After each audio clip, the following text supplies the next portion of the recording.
She had only 2% battery and a single chance, but she texted the wrong number.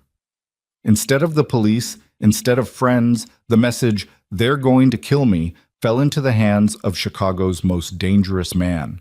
And 5 minutes later, black SUVs ripped through the night, gunfire echoed through the parking lot, and a man in a black cloak walked through the smoke like the Grim Reaper. This is the story of Evelyn Vale, the girl who survived thanks to a typo. Watch until the end to find out what really happened. Like and comment the city you're watching in so I know how far my story has come. The rain had been falling for 3 hours straight and showed no sign of stopping. Room 214 of the Lakeview Motor Inn smelled like mildew and old cigarette smoke, the kind of smell that soaked into the walls over decades and never came out no matter how many times the management replaced the bedspreads. The single lamp on the nightstand threw a dim yellow ring across the carpet, stained brown near the bathroom door, darker near the window. And outside, the neon vacancy sign buzzed and flickered like it was struggling to stay alive. Evelyn Vale was struggling to stay alive too. She sat with her back pressed against the far wall, knees pulled to her chest, the cheap industrial carpet rough against her bare feet. She'd lost one shoe somewhere between the parking lot and the stairwell when she ran. The other one lay kicked beneath the bed, pointless now. Her hands were shaking. Not the small trembling of cold, but the deep structural shaking that started somewhere in the chest and radiated outward, the kind that made it impossible to hold anything steady. The flash drive was still in her bra. That fact alone was the only thing keeping her from completely falling apart. She pressed her palm flat against her sternum, felt the small, hard rectangle of plastic through the fabric, and told herself, "It's still there. You still have it. You're still breathing." Outside the room, somewhere below, she could hear them moving. 2 voices. Maybe 3. One of them she recognized as Garrett, Nolan's man, the one who always stood by the door at their apartment building, the one she'd smiled at 100 times while carrying in groceries, who'd nodded and said evening, Ms. Vale, like a normal human being. She'd thought he was a doorman. She'd thought a lot of things. She went up. East stairwell. Check the rooms. Start from the top. The top was the 3rd floor. She was on the 2nd. That gave her maybe 4 minutes, probably less. Her phone screen read 2%. Evelyn pulled up her contacts with fingers that didn't want to cooperate. The screen blurred and she blinked hard, forced herself to focus. She needed the police. She needed to dial 911 and explain everything clearly and calmly, and her stomach dropped. Nolan had told her once in a voice that was almost bored with itself that he had people inside CPD, not 1 or 2. Several. He'd said it to impress her, back when she was still trying to convince herself that the man she lived with was complicated but not dangerous, interesting but not evil. He'd said it the way someone talks about a good investment portfolio. She'd laughed nervously and changed the subject. Now she was trapped in a motel room on the south side of Chicago with blood drying on her knuckles, and the evidence of his crimes pressing against her ribcage, and every name in her phone felt like a liability. Her college roommate was 3 states away and would never pick up a number she didn't recognize. Her mother was in Phoenix and would panic and make everything worse. Her friend Dana worked at the same financial firm as Nolan. She'd realized that 2 weeks ago, the sick, slow realization that Dana had been watching her the whole time, feeding information back. There was no one. The footsteps in the hallway got louder. Evelyn pressed herself harder against the wall and did the only thing she could think of. She went to her contacts and scrolled to the emergency number, the number Nolan had given her 8 months ago when she'd first moved in with him, pressing a folded piece of paper into her palm like it was something precious. If anything ever happens, if there's a fire, if someone breaks in, anything. He'd been so careful, so controlled when he said it. You call this number, not 911, this number. They'll handle it. She'd memorized it the way Nolan wanted because Nolan always wanted things memorized rather than written down.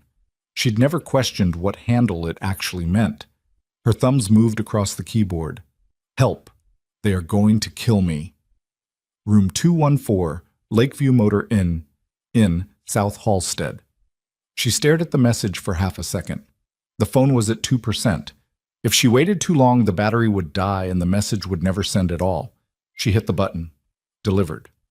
The lamp flickered and died. Evelyn sat in darkness, listening to the rain beat against the window and the footsteps move methodically down the hallway, door to door. She heard someone try the knob of 216, then 215. A pause.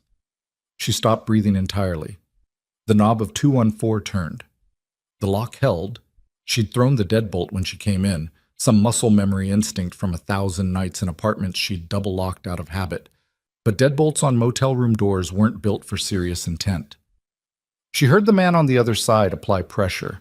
The frame groaned. Her phone buzzed. One message. Unknown number. Stay alive for 5 minutes. Evelyn read it twice in the dark, with her heart hammering so hard she could feel it in her teeth. She didn't have time to process what it meant, or who had sent it, or why the number she'd been given as a personal security line apparently belonged to someone who responded to distress texts with 5-word commands instead of reassurance. Then the night outside exploded. She heard the vehicles before she saw them. The deep engine growl of something heavy moving fast, the screech of tires on wet asphalt, the sudden hard brightness of headlights pouring through the rain-streaked window. 3 vehicles. Maybe 4. She pressed herself below the windowsill and risked a glance over the ledge. Black SUVs had cut off every exit from the parking lot. Men in dark clothing were moving across the wet asphalt with a kind of organized silence that had nothing casual about it. She counted 6 in the time it took her to exhale. Then another 3 emerging from the stairwell entrance at the far end of the building. One of Nolan's men shouted something. The first shot came from the ground level. Everything after that happened in layers. Gunfire and the sound of running and something heavy falling down the stairwell. A car alarm triggered by a stray impact. The distant wail of sirens that probably wouldn't arrive in time to matter. Evelyn stayed below the window with her hands clamped over her ears and tried to remember what breathing felt like. The footsteps that had been working toward her door reversed direction fast. Then heavy boots on the stairs. Not retreating, advancing. Coming up, not down. A single set of footsteps that moved with complete unhurried certainty through everything happening below, the way a man moves when the chaos around him belongs to him entirely. The door of 214 opened, not forced. The deadbolt simply ceased to be an obstacle. She heard the brief mechanical sound of something being applied to the lock, and then the door swung inward, and cold air and the smell of rain and gunpowder came in with it. The man who stood in the doorway wasn't running, wasn't breathless. He had a pistol held low in his right hand, and he scanned the room once, the bathroom, the corner, the space behind the door, before his eyes settled on Evelyn pressed against the far wall with her knees pulled to her chest and blood on her hands. He looked at her for a long moment. Then he looked at her wrists. The bruising there was fresh, purple-black in the dim light spilling in from the hallway. Nolan had grabbed her hard when he caught her at the laptop. She'd wrenched free. The marks were a catalog of exactly how that had gone. Something moved behind the man's eyes. Not softness, exactly. Something harder than softness, but adjacent to it, the way iron gets when it's been held near flame long enough. "Who touched you?" he said. His voice was quiet. That was the most frightening thing about it. Men who shouted were manageable, understandable. This man's voice was the kind of quiet that didn't need volume to land with full weight. Evelyn's mouth opened. Nothing came out. He crossed the room in 4 steps and crouched to her level, which put him closer than she wanted him to be, but somehow removed the towering aspect of him, made him slightly less like something that had just walked out of the worst night of her life. Up close, she could see water dripping from the hem of his overcoat, could see the clean, precise line of his jaw, and the unhurried quality of his breathing, the breathing of someone who had been in rooms like this before. "Evelyn Vale," he said. Not a question. "How do you know my Nolan Mercer's girlfriend? You took something from him." He studied her face. "You still have it." It wasn't a question either. Evelyn's hand moved involuntarily toward her chest, and she caught herself, but not fast enough. His expression didn't change. "I'm not here for the drive," he said. "Then what are you here for?" "You texted that number," he said simply. "That's sufficient." Downstairs, the gunfire had stopped. The silence that replaced it was not peaceful. It was the silence of aftermath, of things settled by force, and it pressed against the walls of the room from outside. Evelyn looked at the man kneeling in front of her. She looked at the gun still in his hand. She looked at the complete absence of hesitation in his face and understood, with the clarity that only comes when the brain has run out of room for self-deception, that she had no idea what she had just put in motion. "Can you walk?" he asked. Her shoulder was cramped from being pressed against the wall. Her feet were bare. Her hands were still shaking. "Yes," she said. He stood and held out his free hand. Evelyn stared at it. "There are approximately 90 seconds before this location draws attention we don't want," he said. "Decide." She took his hand. His grip was firm and dry and completely steady, and she hated how much that mattered to her in that moment, the steadiness of it, the sense that whatever had just happened downstairs was under control in a way that nothing in her life had been for months. He moved her quickly through the hallway, past doors that had been opened and not reclosed, past a man lying on the floor who she forced herself not to look at directly, and down the west stairwell into the rain-soaked night. A black vehicle was already running at the curb, a man behind the wheel who didn't turn around, who pulled away from the motel before Evelyn had fully gotten the door shut. Nobody spoke. Evelyn watched the motel recede in the rear-view mirror, the neon sign, the rain, the two black SUVs still parked at angles across the lot. Then she turned and looked at the man sitting beside her. "Who are you?" she asked. He looked out the window. Damien Moretti. She knew the name. Not well, not specifically, but the way you know a weather pattern. You recognize the shape of it on the horizon without needing a meteorologist to explain it. Nolan had said the name exactly once, in passing, in a conversation about a business arrangement that had gone sideways, and the way he'd said it, low, careful, controlled, had made Evelyn look up from her book and then decide she didn't want to know. Now she knew. "You're—" she started. "Yes," he said. The city moved past the windows in wet streaks of light. Evelyn pressed her back against the car door and tried to figure out which part of her situation had just gotten better and which part had gotten catastrophically worse, and arrived at the uncomfortable conclusion that she couldn't separate the two. The penthouse was on the 42nd floor of a building in the Gold Coast that she recognized from the outside as one of those addresses that appeared in architecture magazines. Inside, it was not what she expected. She had formed a rapid, unconscious picture based on everything she half knew about men like Damien Moretti. Ostentatious, heavy, designed to display power the way a zoo displays animals. What she found instead was spare, clean lines. A view of the city through floor-to-ceiling glass that made the skyline look like something you could reach out and rearrange. The furniture was good, but not excessive. The books on the shelves were real, read, spine-cracked, annotated from what she could see. Nothing was trying to prove anything. A man with a medical bag appeared from an adjacent room and moved toward her without introduction. Evelyn took an instinctive step back. "He's going to look at your hands and wrists," Damien said from behind her. "That's all." "I'm fine." "You have a 2-inch laceration on your left palm you haven't noticed yet." She looked down. He was right. The adrenaline had been covering it completely. There was a clean cut from where she'd grabbed the edge of the laptop screen when Nolan yanked it from her. When this had all started, 4 hours ago, a lifetime ago. The blood had dried dark against her skin. She let the man with the medical bag work. Damien stood by the windows with his back to her, looking out at the rain-blurred city, and she watched his reflection in the glass. He was still in his coat, still holding the pistol, though it was now holstered somewhere she couldn't see. His shoulders were very straight. When the man with the medical bag finished and left, Damien turned and set a mug on the coffee table in front of her. "Tea." Evelyn looked at it. She looked at him. "You're surprised," he said. "Little bit."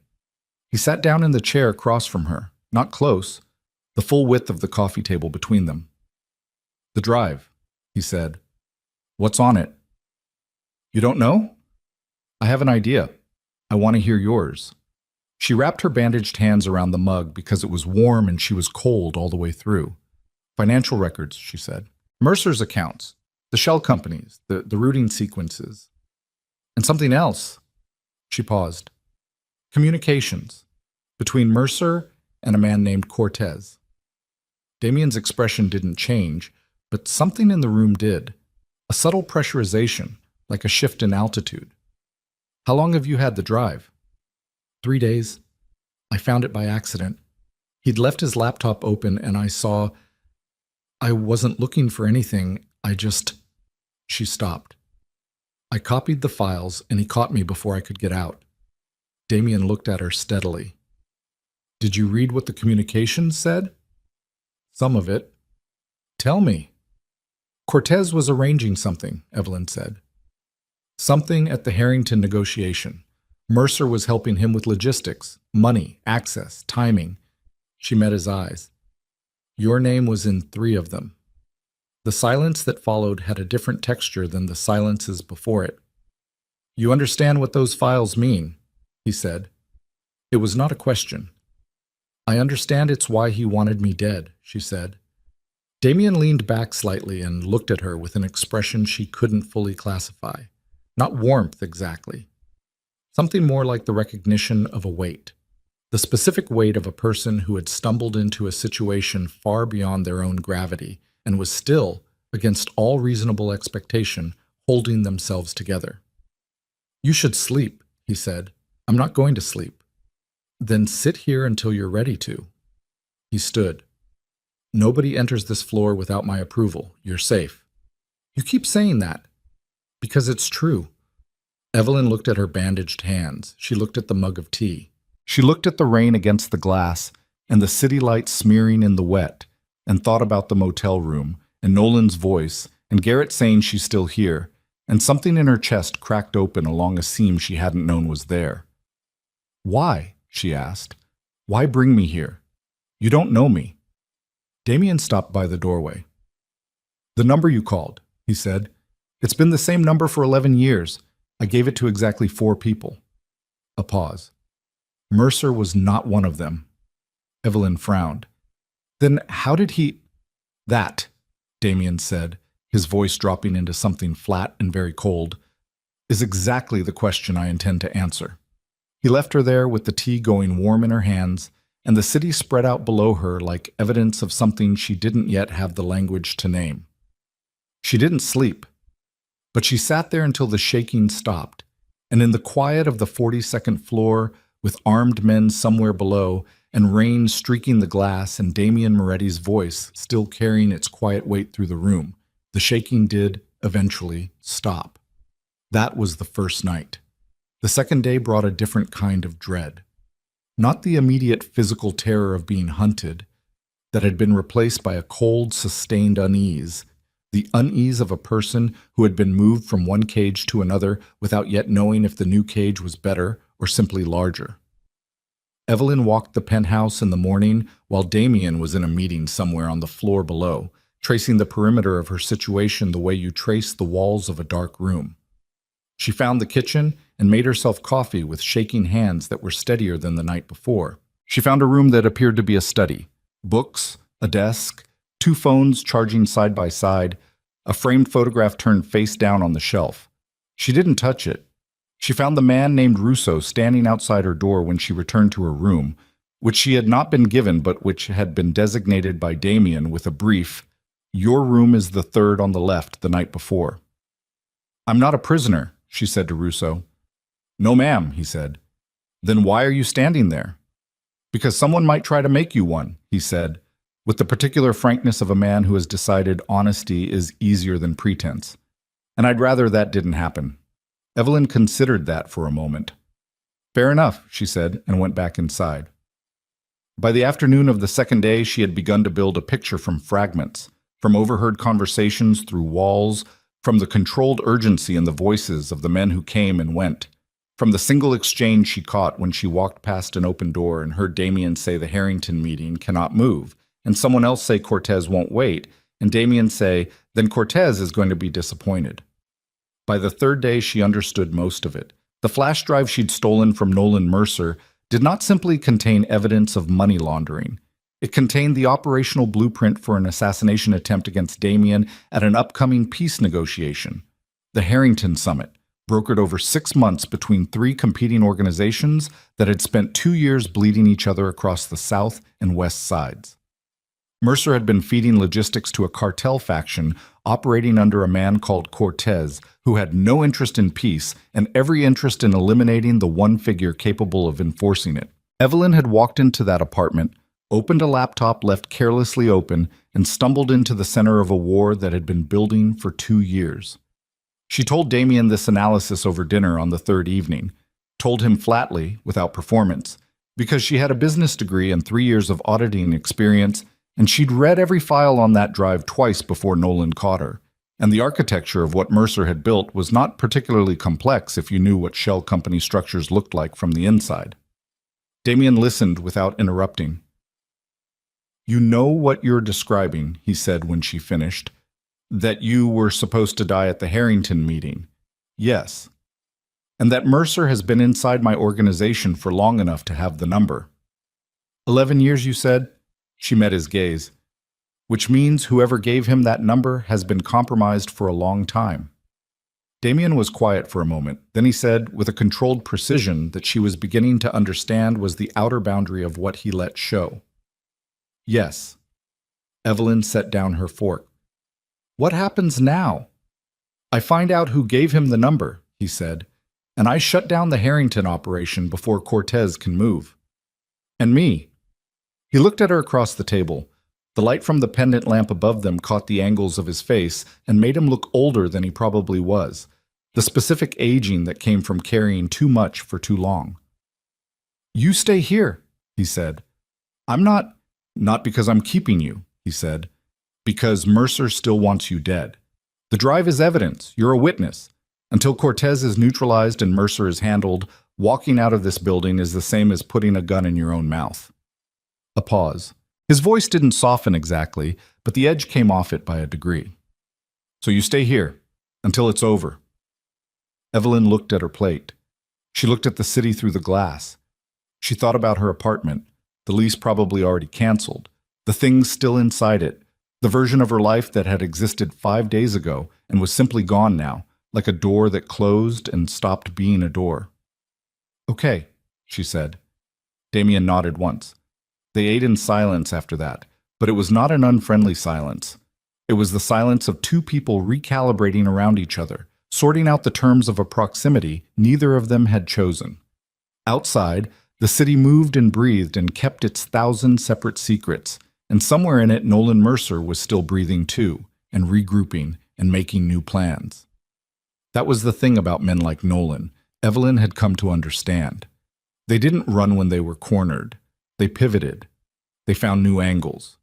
They were at their most dangerous, not when they were winning, but when they had nothing left to lose. She lay awake that night listening to the rain that had started again. Chicago in November was nothing but rain and cold, and the grim specific weight of a Midwestern winter setting in, and stared at the ceiling and thought, "He's coming." Not if, when.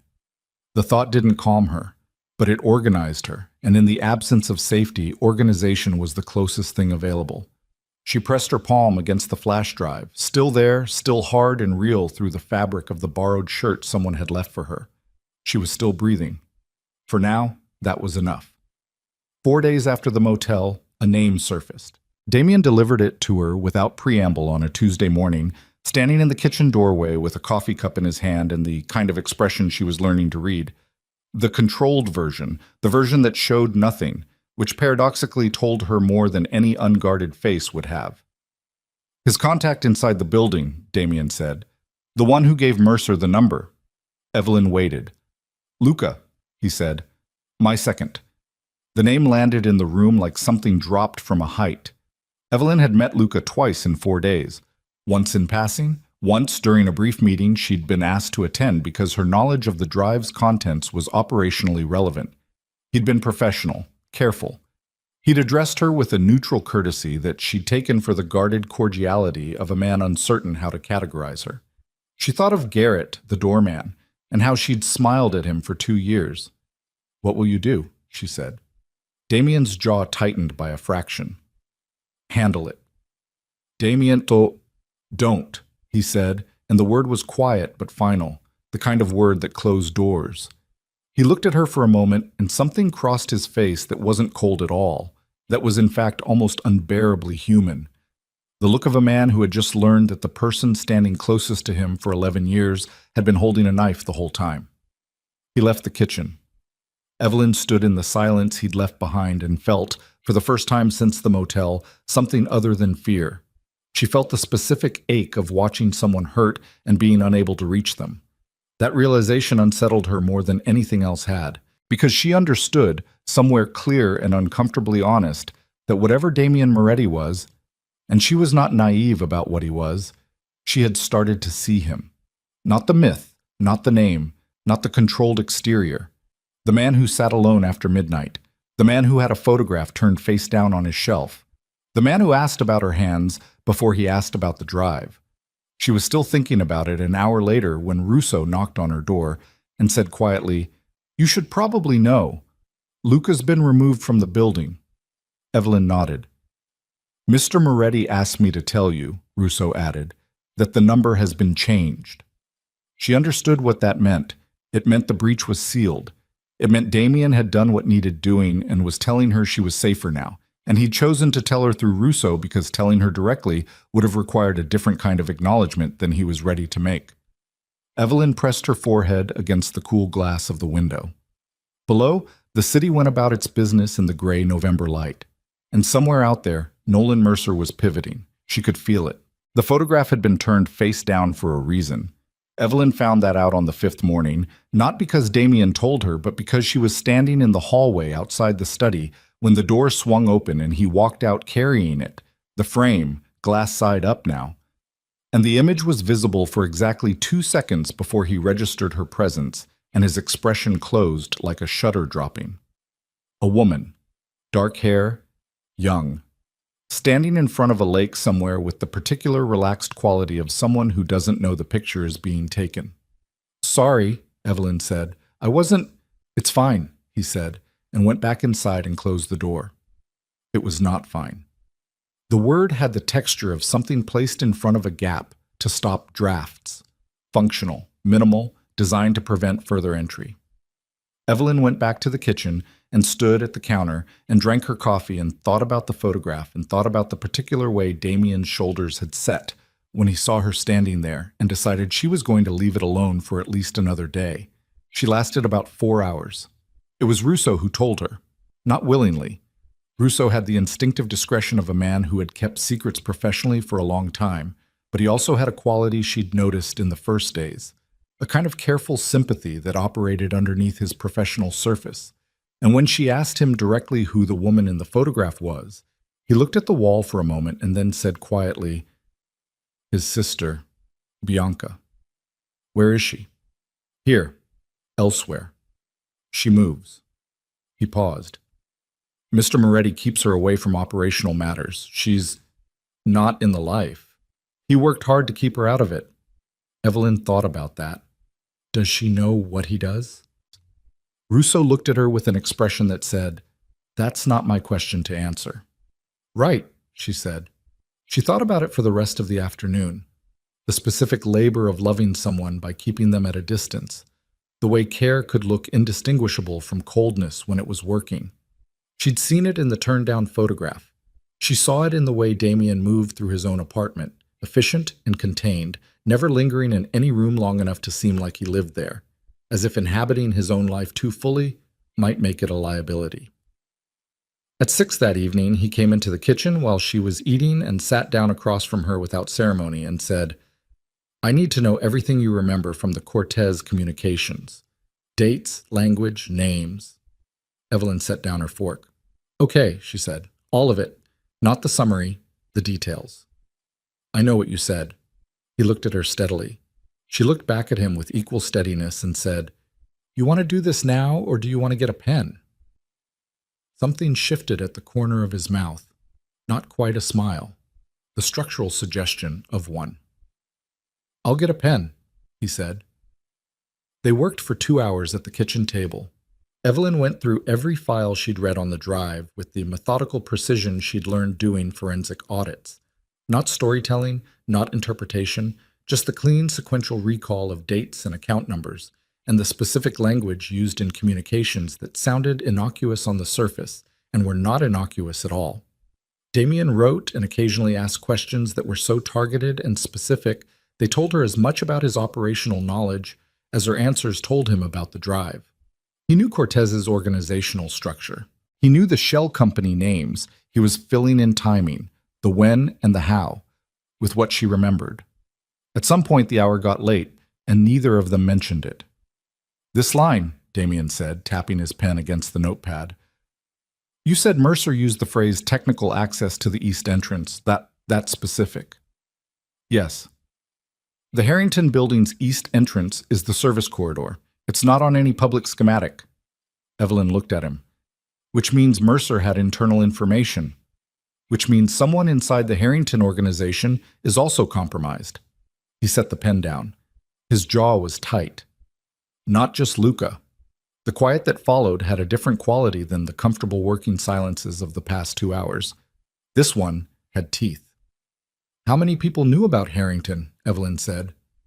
"Enough," he said, which meant too many, which meant the radius of the problem was larger than he'd calculated, and she could see him recalculating in real time, the controlled, rapid motion of a mind sorting through a structure that was bigger and more compromised than he'd let himself believe until now.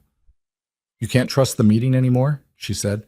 "I can't cancel it either. Cortez wants me to cancel it. It would look like retreat." He looked at the notes in front of him. "I need to find the inside contact at Harrington before the summit date. That's 10 days. "How?" "Carefully." He glanced up at her. "Get some sleep." "You're not." "No." "Then I don't see why—" "Evelyn." The way he said it, not sharp, not dismissive, but with a weight that was almost personal, the weight of someone who needed her to not be present for the next several hours, because her presence was making certain necessary distances difficult to maintain. She understood that without being told. She understood it and felt it resonate somewhere inconvenient. She went to bed. She lay in the dark and listened to the apartment and heard, very faintly through walls and floors, the low sustained activity of men working through the night. Phones, footsteps, once a raised voice that was cut off quickly. And thought about 10 days and Cortez and the east entrance, and the specific image of Damien at the kitchen table with a pen in his hand and his sleeves rolled to the elbow, and that fractional almost smile when she'd said get a pen. Sleep, when it came, was thin and full of motel hallways. She woke at 3 a.m. to the sound of something hitting the floor in the adjacent room. Not violent. A thud, then silence, then nothing. Evelyn lay still for a moment. Russo was outside her door, she knew. Whatever it was not a threat. She closed her eyes and tried to go back under and couldn't. She got up. The hallway was quiet. Russo nodded at her from his post. Alert, unsurprised, the look of a man accustomed to people being awake at hours they shouldn't be. She moved toward the kitchen and stopped in the doorway. Damien was standing at the counter with a glass of water and a cut across the back of his right hand that was bleeding steadily onto the marble. He was looking at it with a focused, abstracted expression, the expression of a man trying to remember how to care about something minor. There was a broken glass on the floor 3 feet away. "You should put something on that," Evelyn said. He looked up. No surprise. "It's fine." "You keep using that word." He looked back at his hand. Evelyn went to the cabinet under the sink. She'd found the first aid kit on day 2 and pulled it out and set it on the counter and opened it. She unrolled gauze and tore it at the right length with her teeth, and he watched her do all of this without protest and without moving away, which she took as permission. She took his hand. He let her. The cut wasn't deep, but it had gapped open and needed pressure. She pressed the gauze against it and held it, and he stood very still and looked at the opposite wall with the particular stillness of a person trying to be somewhere else in their head. "The glass," she said. "I knocked it off the counter." "Okay." "I wasn't—" He stopped, started again. "I wasn't angry. I wasn't doing anything. It slipped." "I know," she said. "I could tell." He looked down at her then, close. The kitchen was small enough that she was already well inside the radius of him, the radius she'd been carefully circling for 5 days without crossing, and this was different. She was holding his hand and she'd chosen to, and he was letting her, and the distance between those facts and their implications was shrinking. "Luca's been with me since I was 22, he said. Evelyn held the gauze steady. "I gave him everything," he said. Not theatrical, just flat, the flatness of a fact that was still being processed. "I trusted him the way you trust someone who saves your life. He did that, twice." A pause. "And then he sold the number to a man who was going to use it to set up my murder." "People do that," she said. "The ones you trust most." "I know." His jaw tightened. "Knowing it doesn't change anything." "No," she agreed. "It doesn't." The silence between them was different now. Not the working silence, not the careful maintained professional distance. Something had leaked through from the place those things usually covered. "Why did you help me at the motel?" she said. Not the operational version of the question, not how did you know to come, but the real one underneath it. Damien looked at her for a moment. "You called a number you'd been told to trust. Someone had to honor that." "That's the what," she said, "not the why." He was quiet for a moment that went on long enough to mean something. "You had blood on your hands," he finally said, "and you were still trying to figure out how to get yourself out." He glanced away. "I've known a lot of people in bad situations. Most of them stopped thinking. You didn't." Evelyn didn't say anything. "It seemed like a waste," he said quietly, "to let that get killed." She was still holding his hand. She wrapped the gauze and secured it and let go, and the loss of contact was small and immediate, and they both felt it, and neither of them said anything about it. "Go to sleep," she said. "In a while." She left him there. Back in her room, she lay staring at the ceiling for a long time and told herself firmly and repeatedly that she was in the apartment of a dangerous man under dangerous circumstances, and the particular quality of her heartbeat was adrenaline and proximity and stress and nothing more complicated than that. She didn't quite believe it. On day 7, Nolan Mercer made his first move. It came not as violence but as pressure, the kind that worked through channels, through the legitimate surface of the world. 2 men in good suits arrived at the building's lobby with federal identification and a request to speak with Evelyn Vale regarding an ongoing financial investigation. Russo called up. Damien took the call in the study and came out 2 minutes later with an expression that was very controlled and a folder in his hand. "You recognize the names Harlan and Briggs," he said. Evelyn frowned.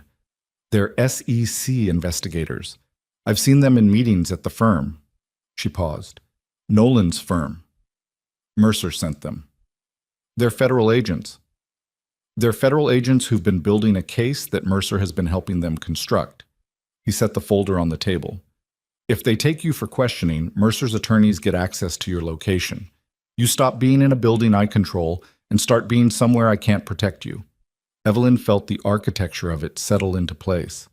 "He's using the investigation as a weapon. He's been cooperating with a federal probe into syndicate financials for 6 months," Damien said, "selectively cooperating, feeding them what he wants them to see." His voice was level. "He told them you stole proprietary financial data when you left. They think they're pursuing an evidence-tampering case." "I didn't steal anything. I know what you did." A pause. "They don't."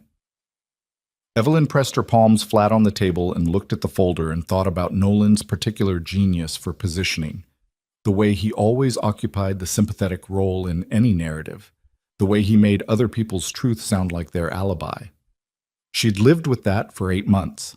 She'd watched it work on friends, on colleagues, on her own perception of herself. "What do I do?" she said. "Nothing today," Damien said. "I send them away. But this is the beginning of a different kind of pressure." He looked at her steadily. "He's escalating." "I know. When he escalates beyond legal channels." He stopped. "When he does," she said, "what happens?" "I'll handle it." "That's not an answer." "No," he said. "It's a promise," which is different. She held his gaze for a moment. Then she nodded. He went downstairs to deal with the men in suits, and she sat at the table with the folder and felt the specific compound weight of being someone else's problem, the guilt of it, the helplessness, and underneath both of those, the particular shame of needing rescue, which she had spent her whole adult life engineering her circumstances to avoid. That afternoon, she called her mother. The phone was a new one, untraceable, that Russo had provided on day 3. She'd been putting the call off because she didn't know what to say, and because every version of this conversation felt like pulling a pin from something. Her mother picked up on the second ring. Evelyn, voice immediately alert. Mothers had frequencies for this. I'm okay, Evelyn said. I need you to know that first. What happened? Is it Nolan? I always said that, man. Mom. Firm. I can't tell you everything right now. I'm somewhere safe. I need you to not try to contact me on my regular number, and I need you not to talk to anyone who calls asking about me. Anyone. Silence on the line. Mom. I hear you, her mother said, and her voice had gone very still in the way it did when she was scared and trying to be steady for someone else. Are you with someone? Evelyn thought about that. Yes, she said. Good person. Complicated person. Her mother made a sound that was not quite a laugh. Those are usually the same thing, she said. Be careful, sweetheart. I will. She hung up and sat with the phone in the complicated silence and thought, what am I doing? She wasn't sure anymore. And that uncertainty had a shape to it. Not fear exactly. Not the animal flight terror of the motel. This was something more interior. The specific disorientation of a person who has been changed by circumstances fast enough that they haven't caught up with themselves yet. On day 8, she found Damien in the study at midnight. Not working, just sitting in the chair with the lights low, his hands loose on the armrests, looking at nothing in particular. He didn't hear her at first. Or if he did, he didn't react. And she had a full 3 seconds of watching him unobserved, watching the way he looked without the controlled surface, which was tired. Deeply, structurally tired. The kind that sleep didn't fully address because it wasn't sleep he was missing. You should turn a light on, she said. He looked up. Probably. She came in and sat down in the chair across from him. He didn't tell her to go to bed this time. She took that as an invitation, or at least as the absence of an objection, which was close enough. Tell me about Bianca, she said. He was quiet for a moment. She's 26, teaches art to kids in Evanston. She chose a different life. And you let her. I made it possible for her to choose it. His voice was careful. Different thing. What does she think you do? She knows enough to understand why she can't know more. A pause. She's smarter than I am, in the ways that matter. You're not stupid. No, he said. But she's good. Actually good. Not... He stopped. Not performing it, Evelyn said. He looked at her. Yes. She thought about that. You think you're not good. I think I make necessary choices. That's not the same thing. No, he agreed. It's not. The low lamp made the shadows in the room long, and the silence between them easier to occupy. Evelyn pulled her knees up into the chair and rested her chin on them and looked at him. And he looked back at her, and neither of them moved or spoke for a moment that stretched long enough to have weight. When this is over, she said finally, what happens to you? He considered. The same thing that was happening before. Which is, this, he said simply, all of this, continuously. He looked at his hands. There's no after for people like me. There's just the next version of the same problem. That's a bleak way to live. It's an accurate way to describe it. They're not the same, she said, echoing his phrasing back at him, and watched him catch it, and something in his expression opened slightly, a fraction, like a window that had been stuck for a long time shifting in its frame. No, he said, they're not. The next morning, Damien received information that the Cortez contact inside the Harrington organization had been identified. He called a meeting. He did not invite Evelyn. Russo, stationed outside the meeting room, gave her the summary afterward with the careful editorial precision of a man selecting what was and wasn't his information to pass along. The inside man was a security consultant, Russo said. He'd been feeding floor schematics and access schedules to Cortez's people for 3 months. They know exactly where Mr. Moretti will be standing during the summit. They have a clean line from the service corridor. And now, Evelyn said, and now they know that we know. Russo paused. Which changes the timeline. How? They'll move up before we can fortify. He said it without emotion. Mr. Moretti is handling the consultant. But Cortez will know within 48 hours that his plan has been compromised. Evelyn stood very still. Which means Mercer will know. Yes. And Mercer will stop using legal pressure and start using the other kind. Russo looked at the wall. That's the assessment. She went looking for Damien. She found him on the building's private roof terrace. Cold up there, the November wind off the lake sharp and sustained. The city spread in every direction under a low gray sky. He was standing at the railing looking north. His coat pulled close, and he heard her come through the door and didn't turn around. She went and stood beside him at the railing. Below, traffic moved in tiny, purposeful streams. The lake beyond the skyline was dark and flat. Russo told me, she said. I know he did. Is the summit still happening? Yes. Damien, if I cancel it, Cortez wins without firing a shot. His voice was flat and final. I spend the next 2 years fighting a war that costs more lives than any single summit. I'm not canceling. Then you're walking into something you know is compromised. I'm walking into something I now control the variables of. He looked at her. That's different. Not by as much as you want it to be. He held her gaze. The wind pushed her hair across her face, and she didn't move to fix it. You've been in my apartment for 8 days, he said, and the way he said it meant something that wasn't about duration. I know, she said. It's making me... He stopped, jaw tightened. I make decisions based on what I can afford to lose. That's how this works. It's always been how this works. And now, she said, not a question. And now, he said, I have a harder time identifying what that is. The wind moved between them. Evelyn looked at the city below, at the cold, orderly movement of lives that had no idea this conversation was happening 42 floors above them, and felt the specific vertigo of a moment that had gathered enough weight to fall either way. She turned to face him. Then don't lose me, she said, simply, without performance. The silence that followed was the most unguarded she'd seen him. The controlled surface down, something actual and exhausted and real underneath it. The face of a man who had been carrying the architecture of his own life at arm's length for so long that being offered proximity felt like a threat and a relief at the same time. He reached out and pushed the hair from her face. His thumb stayed at her jaw for a moment. Then his phone rang. He stepped back, reached for it, looked at the screen, and his expression closed so fast it was like watching a door slam. What? Evelyn said.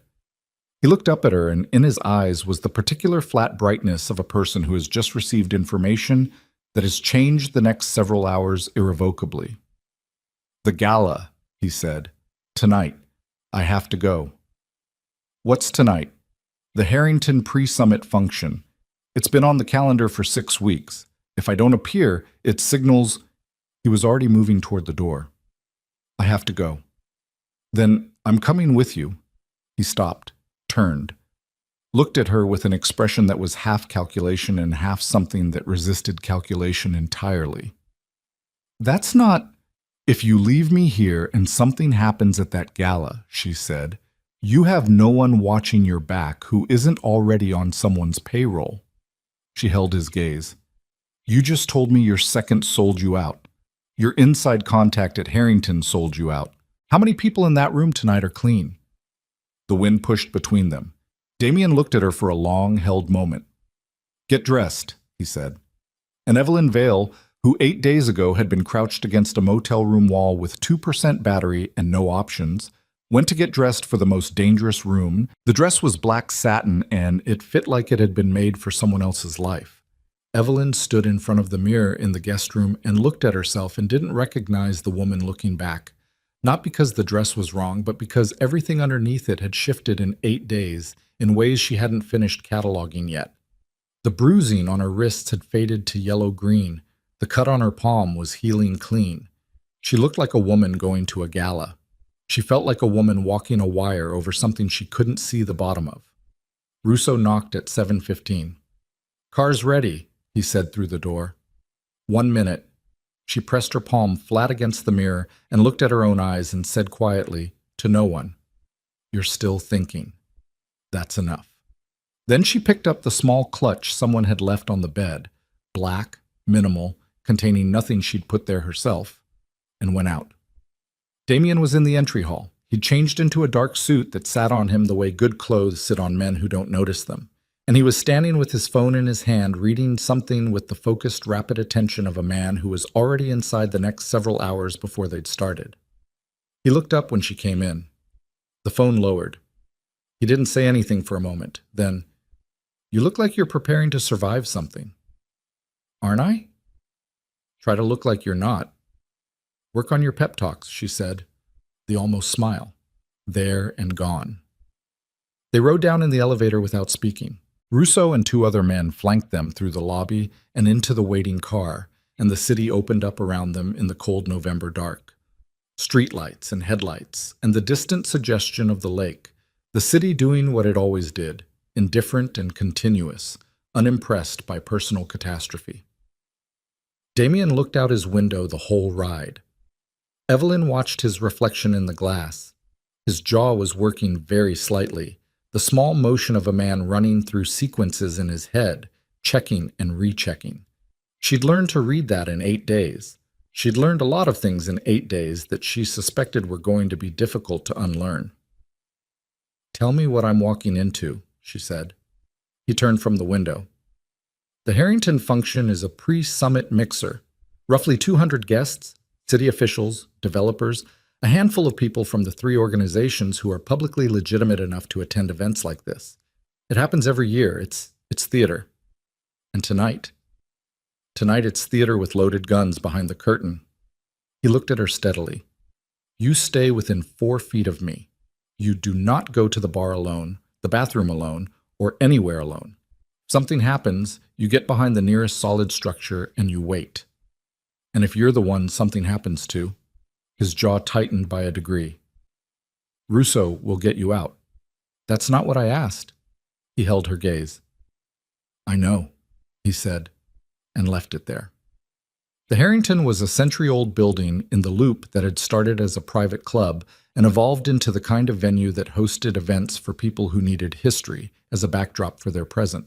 The foyer was marble and dark wood, and the kind of lighting that was designed to make everyone look slightly better than they were. A string quartet played in the corner, and nobody was listening to them. Damien walked in like he owned the building. Not arrogantly, that was the wrong word. More like a man who had long ago made his peace with the fact that every room he entered was a room he was already responsible for. He moved with complete attention, scanning without appearing to scan, acknowledging the people who approached him with the controlled social facility of someone who had learned it rather than felt it. Evelyn stayed at his side and watched. She saw the moment he identified the security consultant. Now compromised, now known, playing out his role anyway because vanishing would confirm everything. He was a gray-haired man near the East Corridor who was drinking water and not talking to anyone. His eyes moved to Damien's once and then away, and Evelyn felt the temperature drop 3 degrees in the space between them, even from across the room. "He's here," she said quietly. "I see him. He knows you know. Let him." A man in a city official's sash approached with a handshake and a loud greeting that was pure performance, and Damien received it with equal performance, and Evelyn smiled and said nothing and counted the exits. East corridor, main entrance, service door beside the kitchen. A fire exit behind the string quartet that was probably alarmed but would open under enough pressure. 4 exits. 200 people.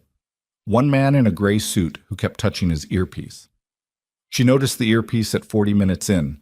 A man near the east windows, late 30s, the kind of build that looked like civilian but moved like something else. She clocked him and then found his match on the opposite side of the room. Same build, same posture, same practiced way of looking at nothing while watching everything. She put her hand on Damien's arm. He didn't look at her, but his attention shifted. "East windows, gray jacket," she said, very low. A pause of 3 seconds. "And the opposite side," he said back. Yes. He turned slightly to speak to her, and in the same motion his eyes made the full sweep of the room she'd already made. She watched him process it. His expression didn't change. Too soon, he said. Cortez doesn't move this fast. Maybe Cortez didn't make this call. He looked at her then. Something in his face shifted. Not alarm, but the specific recalibration of a man whose model of the situation has just been revised. Then the lights died. Not a flicker. A complete, immediate, total blackout. Every light in the building, including emergency lighting, cut in the same instant. The string quartet stopped mid-phrase.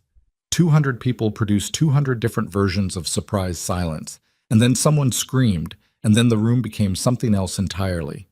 Evelyn felt Damien's hand close around her wrist before she'd finished processing the dark. Move, he said. They moved, not toward the exits, toward the interior wall, away from the windows, because whoever had cut the lights was outside and the windows were exposure, and Damien understood tactical geometry in his sleep. She felt the wall against her back and his body angling in front of her, and then the first shot came through the east window in a spray of glass that caught the ambient light from outside, like something briefly beautiful, and then a second shot and a third, and the room became screaming and the specific animal chaos of 200 people trying to be anywhere else. Damien's return men were moving. She could hear the disciplined motion of it through the chaos, the difference between trained and panicked bodies in the dark. And she pressed herself flat against the wall and tried to breathe through her nose and count. Something sliced across her left shoulder, not a bullet. Glass fragment from the window, caught by the angle. She registered it as heat and didn't look at it because looking at it would mean processing it. And processing it would mean losing 6 seconds she needed for other things. She saw the laser sight before Damien did. Red dot. Moving across the wall to her left, rising, tracking. She traced its origin back to the east corridor doorway. Elevated position, standing height, aimed at the space Damien occupied in the muzzle flash illumination. She shoved him. The shot came. The wall where his chest had been exploded. And then the pain arrived. Not in her shoulder where the glass had caught her, but lower, above the collarbone. Through the upper left.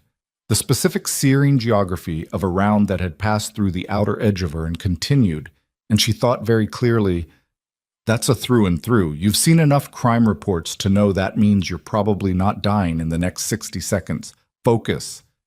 She was already falling. Damien caught her.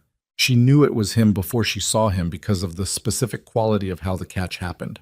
Not scrambling, not desperate, the practiced sureness of a man who had caught falling things before and knew how to take the weight. He went down with her, controlled, and she felt the floor against her back and his arm behind her head and his voice saying her name in a register she'd never heard from him before. Evelyn? I'm okay, she said. Her voice was wrong, too thin. You're shot. I know, through and through, upper left, I'm okay. Stop talking. Damien, stop. His hand pressed against the wound with direct, hard pressure, and the pain redlined briefly, and she grabbed his wrist not to push him off, but to hold on to something, and he let her. Around them, the room was resolving into a different kind of chaos. Damien's men had converged. The attackers were encountering return fire. There were sirens beginning somewhere outside. The tactical situation was shifting. She could feel it even flat on her back, the specific change of momentum when violence begins to consolidate. Look at me, Damien said. She looked at him. His face was very close. In the low ambient light from outside through the shattered east windows, she could see him clearly. The complete absence of his controlled surface, the thing underneath it that he'd been containing for 8 days, which was not calm at all. His eyes were doing something she'd never seen them do, something she didn't have a clean word for. You're going to be fine, he said. I know, she said. Stop saying you know. I know, she said again, and felt the absurd specific pressure of almost laughing at the wrong moment, and felt him feel it too, the tiny fractional easing of something impossible in the middle of everything impossible. The ambulance arrived 11 minutes later. She remembered pieces of the ride, cold, the ceiling of the vehicle, a paramedic's hands, Damien sitting beside the gurney with his hand around hers and blood on his shirt that was not his own. She remembered the hospital entrance. She remembered a doctor's voice and the bright overhead lights, and then a period she didn't remember at all. When she woke, it was quiet. White ceiling, monitors, the low specific smell of hospital that no amount of industrial cleaning ever fully covered. Her left shoulder was immobilized and the pain was present but managed. The dulled, organized pain of something that has been addressed rather than the raw, unsorted pain of something new. Damien was in the chair beside the bed. He was still in the suit. The jacket was draped over the chair back. His sleeves were rolled to the elbow. His hands were folded between his knees, and he was looking at the floor with the specific quality of a man who has been sitting in one place for a long time and doesn't plan to move. "How long?" she said. He looked up immediately. 4 hours. "You've been here 4 hours?" "Yes." She processed that. Her throat was dry. He anticipated it, reached for the cup of water on the bedside table and held it for her, tilting the straw toward her, and she drank, and he watched her with an expression that was entirely unguarded in a way she suspected he didn't know. "The gala," she said. "Over. 3 attackers dead, 2 taken." He sat back. "Cortez's men." But Cortez didn't order it. He was quiet for a moment. "How did you know that?" "You said it yourself, too fast." Cortez moves methodically. She looked at the ceiling. "Someone else called this. Someone who knew about tonight and wanted to move before your timeline." Damien's hands tightened slightly between his knees. "Yes." "Who?" He was quiet long enough that she turned her head to look at him, despite the resistance from the immobilized shoulder. "Nolan," she said. "Nolan has been communicating with Cortez's secondary leadership behind Cortez's back," Damien said. His voice was very flat. "He's been building a side arrangement. He told them that I'd identified the Harrington contact, that the summit plan was compromised, and that their best window was tonight before I could fortify." Evelyn stared at the ceiling. "He burned Cortez's operation to save himself," she said. "He handed them a timeline and a venue and let them take the risk while he stayed clean." A pause. "He knew I'd be there. He knew you'd be there. He was trying to kill both of us in the same room." "Yes." The monitor beside her beeped steadily. Outside the room, somewhere down the corridor, a cart wheeled past. The ordinary infrastructure of a building full of broken people going about its business. "You took a bullet for me," Damien said. His voice had dropped into something that had no performance in it at all. "You came for me first," she said. "Motel. Remember?" He looked at her for a long moment. "That's not... It's equivalent," she said. "Don't make it into a debt." His jaw worked. He looked at his hands. He looked back at her and she could see it happening. The thing he'd been holding at arm's length for 8 days. The distance he'd maintained with the careful deliberateness of a man who knew exactly what closing it would cost. "I should let you go," he said quietly. "When this is over, whatever that looks like. You should... There's a version of this where I set you up somewhere clean, new identity, enough money that you never have to think about any of this again." He held her gaze. "You should want that." "What I should want," she said, "and what I want are different things." "Evelyn?" "Don't," she said. "Don't manage me. I've been managed for 8 months by a man who is very good at it, and I know what it feels like, and that's not what this is, so don't." He went very still. "Every time I imagine life without you in it," he said, "it feels like something structural failing." He said it the way he said everything that was true. Flat, unadorned, without the flourish that would have made it easier to dismiss. "I don't know what to do with that." Evelyn looked at him. "Yes, you do," she said. And Damien Moretti, who had not let anyone close enough to hurt him in 11 years, who had built his entire operational existence on the principle that love was a liability and attachment was a tactical weakness, reached across the space between the chair and the bed and took her hand. Carefully. Like something he was not going to put down. She fell back asleep sometime before dawn with his hand still around hers. In the morning, everything changed. Russo came in at 8 with a face like bad weather and 2 phones in his hand, and Evelyn was already awake. The shoulder had pulled her out of sleep at 6, and she'd been lying in the gray early light, thinking about everything and coming to conclusions she didn't like. And Damien was awake immediately, the way trained people wake, complete and alert in an instant. Russo looked at Damien and said, "We have a problem." "Tell me." Russo glanced at Evelyn. "Tell me," Damien repeated. "Not louder. Just final." "Mercer made a move last night while the gala was happening," Russo said. "We think it was coordinated.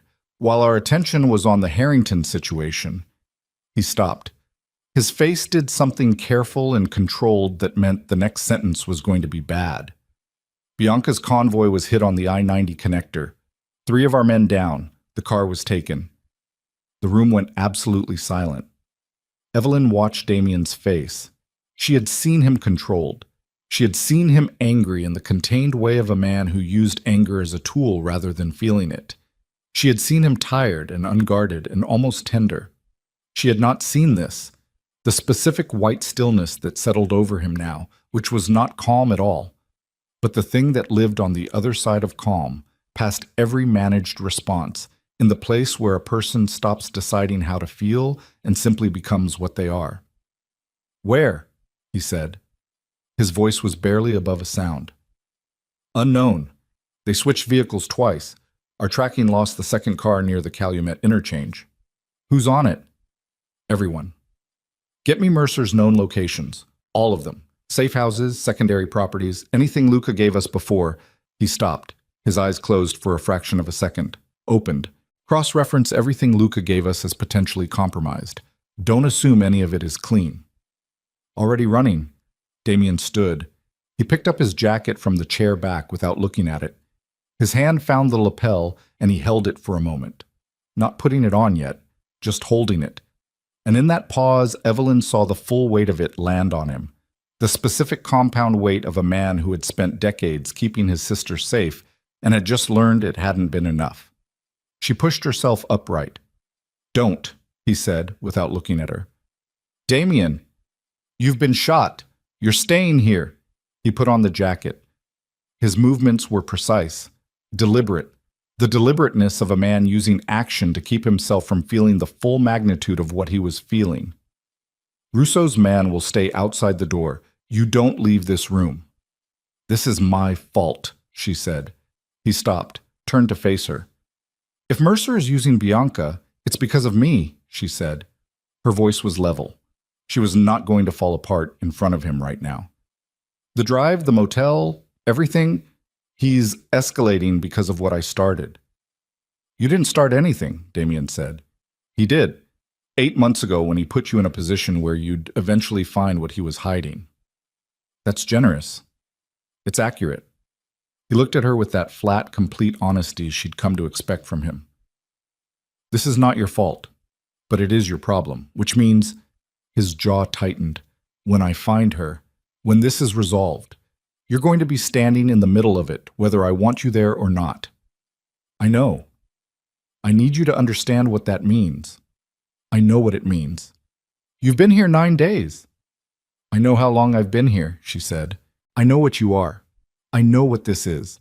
And I know that if your sister is in that man's hands because of something I set in motion, there is no version of me that sits in a hospital bed while you handle it." He looked at her. She looked back at him. "When you can stand without your blood pressure dropping," he said finally, "you call Russo." He left. Evelyn sat in the white hospital room and listened to his footsteps disappear down the corridor and felt the full specific weight of what had just shifted. Not between them, though that too, but inside herself. The thing she'd been calling proximity and adrenaline and circumstance for 9 days had a different shape now.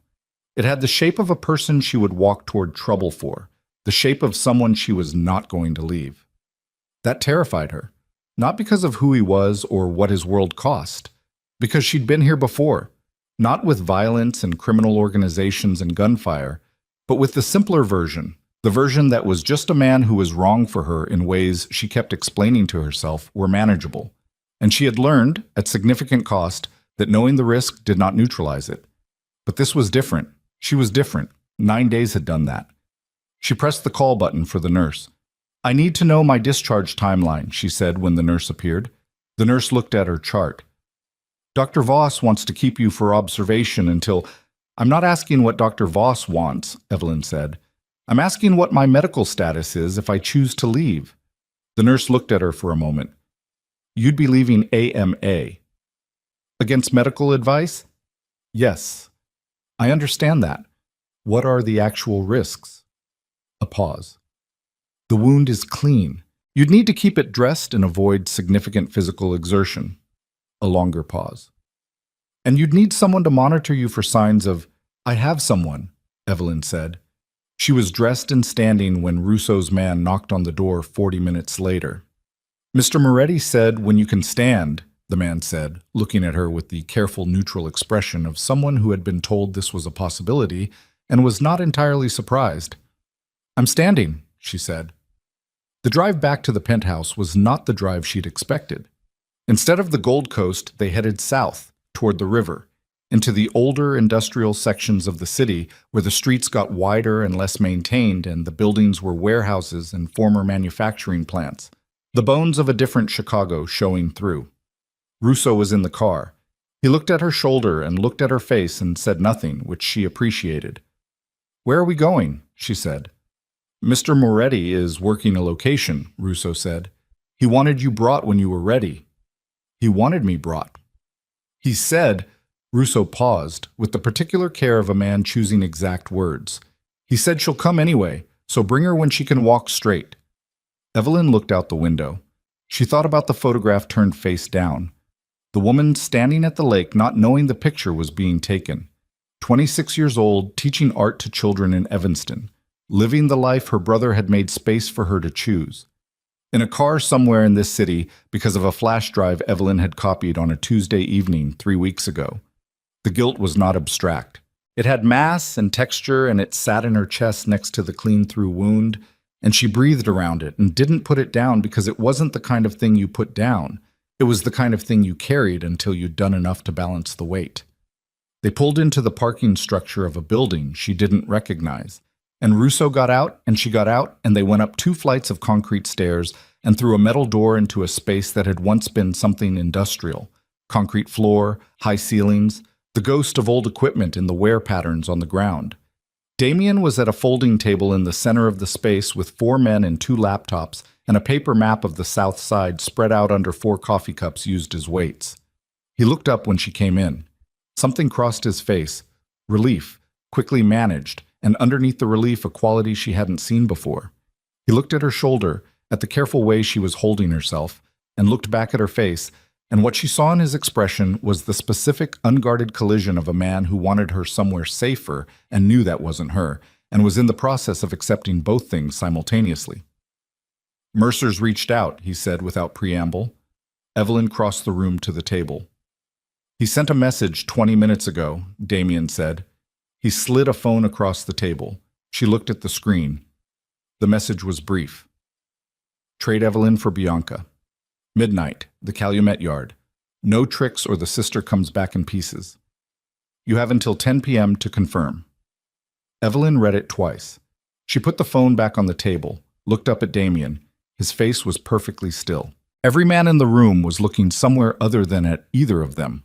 The deliberate avoidance of people who understood that what was happening between the 2 people at the center of the table was not their business, and was also the only thing in the room that actually mattered. No, Damien said. His voice was very quiet. Damien, no. If Bianca dies because I'm standing here, then that's on him, Damien said, with a force that was still controlled but barely. That is entirely, completely, solely on Nolan Mercer. Not on you. Not on me, Damien said, and Evelyn cut across him before the sentence could finish landing. Stop. He stopped. She looked at him across the table with the paper map between them and the 4 men pretending to study their laptops and the single overhead bulb throwing hard shadows across everything, and she said quietly, I'm not asking your permission. I'm telling you what I'm going to do. The room was very still. Damien's eyes had gone to that place she'd first seen in the hospital, past controlled, past the managed surface, into the white stillness that was the territory beyond every prepared response he had. His jaw was tight enough that she could see the muscle working along the line of it. You walk into that yard, he said, And you're betting your life on my ability to run a clean extraction in a compromised environment against a man who has already demonstrated he'll burn his own people to save himself. I know. Evelyn. I know all of that, she said, and I'm still telling you what I'm going to do. She held his gaze. So the question isn't whether I go. The question is whether you send me in alone or whether you build something around it. The silence stretched for 6 seconds. She counted. Then Damien looked at the map. Sit down, he said. Both of you sit down. They worked for 3 hours. The Calumet Yard was a decommissioned rail facility on the far southeast side. 16 acres of rusted infrastructure, abandoned switching houses, container storage, the bones of industrial Chicago left to weather and corrode. Damien had people who knew the layout. He had people who knew every viable sniper position within a quarter mile, every approach route, every shadow. What he didn't have was certainty, and Evelyn watched him build the plan around the absence of certainty the way a structural engineer builds around a known fault, not ignoring it, not pretending it didn't exist, but designing the load-bearing elements so that when it failed, and it would fail somewhere, the whole thing didn't collapse at once. Mercer will have people at the entrance points, Damien said, moving his finger across the map. He'll want visual confirmation you're walking in before he does anything. That means he needs you visible, which means we know where you'll be. And where Bianca will be, Evelyn said. Not necessarily. He'll keep her separate until the exchange, out of your line of sight. He tapped a spot on the map. The switching house at the north end has 2 floors. Elevated position, sight lines to both the primary meeting point and the container rows. That's where I'll be. How close? 80 meters. That's not close. 80 meters is close. He looked at her. I've worked with less. She looked at the map and thought about 80 meters in an open yard in the dark and the specific distance between a decision and its consequences at that range. The moment Bianca is clear, Damien said, my men move. Everything happens at once. You get behind whatever is nearest. I don't care what it is. And you stay there. And Mercer, Damien's finger lifted from the map. Mercer is mine, he said. Simply, without elaboration. The kind of sentence that didn't need any.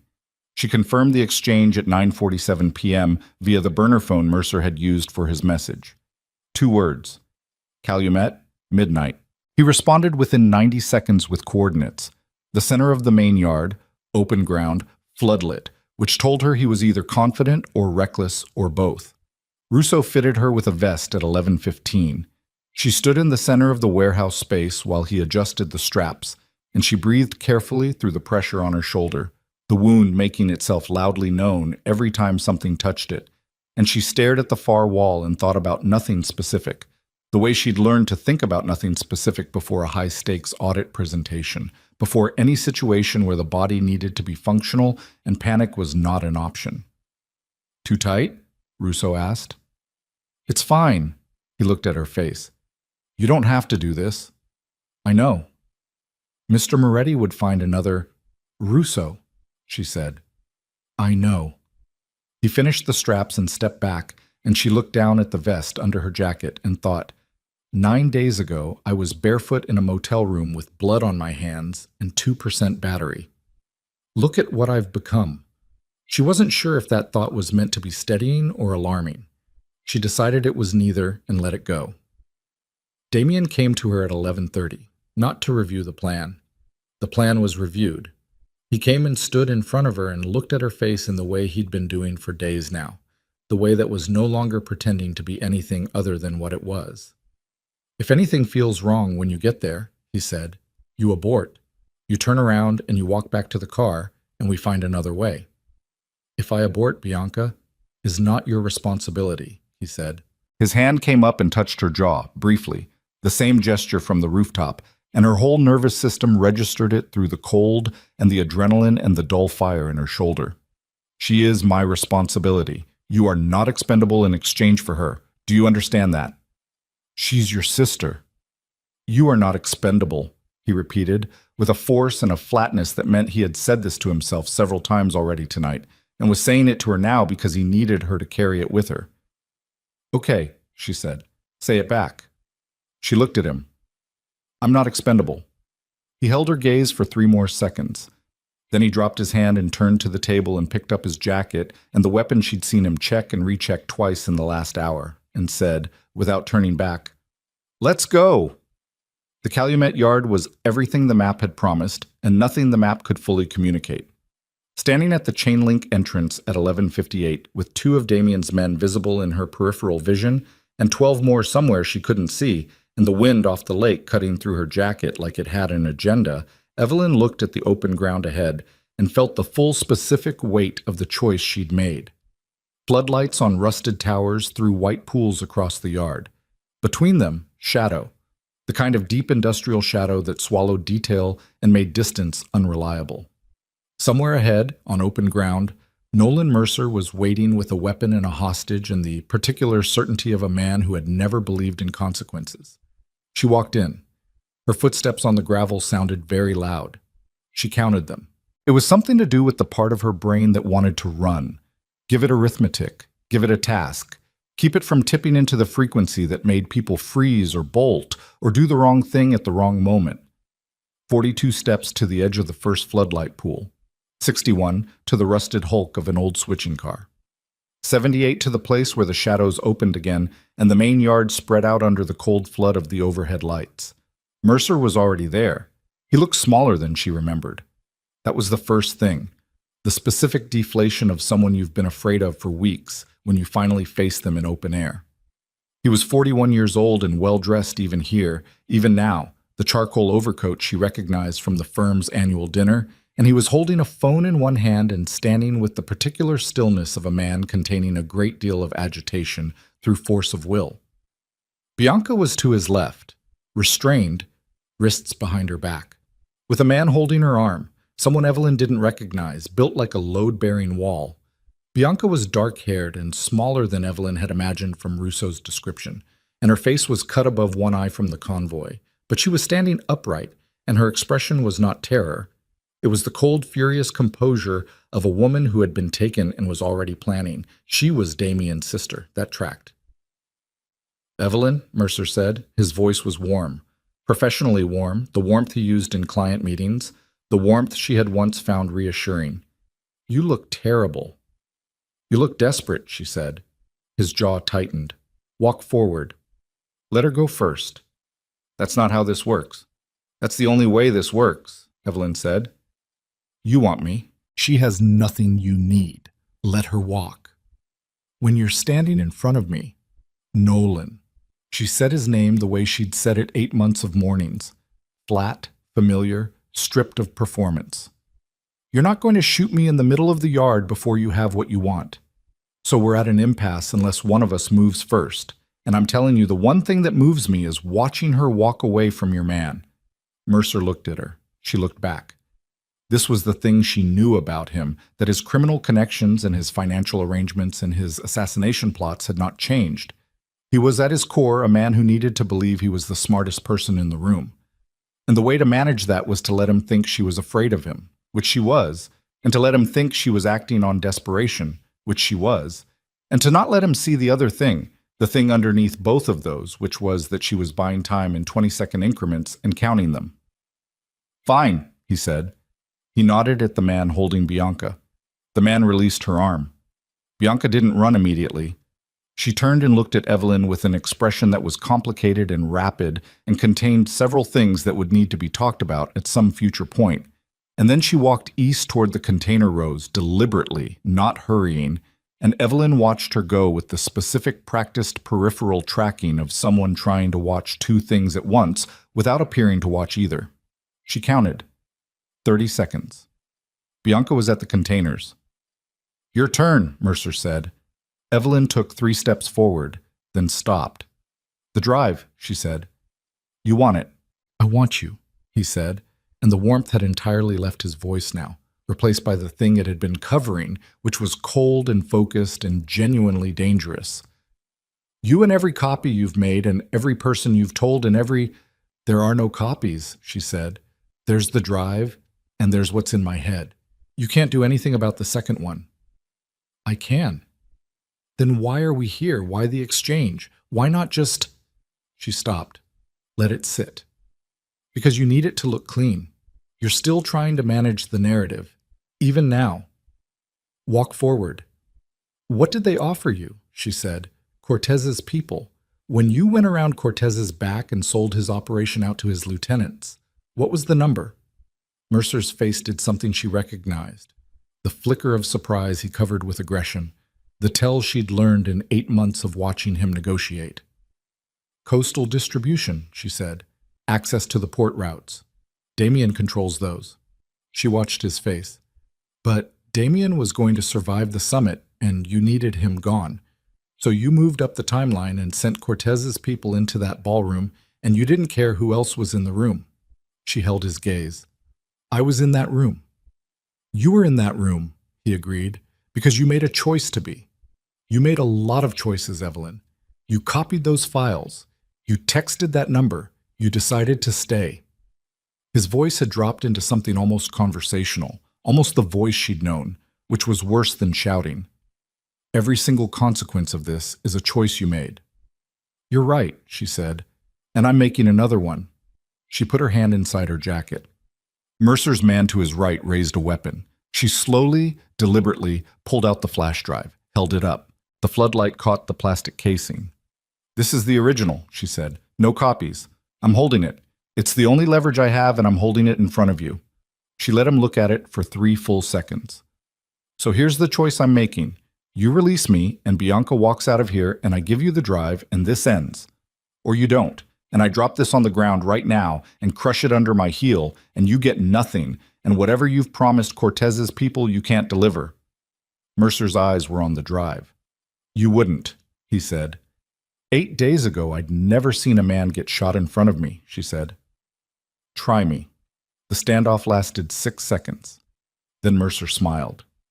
Slow, precise, the smile she should have been afraid of and wasn't because she was already tracking movement behind him. The shadow at the north switching house that had resolved itself, imperceptibly, over the last 90 seconds, into something with a shape. Evelyn, Mercer said, do you think I'm stupid enough to come here without a contingency? He raised his phone. 3 calls go out if I don't send a code in the next 60 seconds. 1 to the federal investigators with the evidence that you conspired with a known criminal organization. 1 to a journalist with the same evidence. And 1, his voice went very quiet, very deliberate, to Bianca Moretti's location right now. Because she didn't walk out of my reach. I moved her to a secondary location 2 hours ago.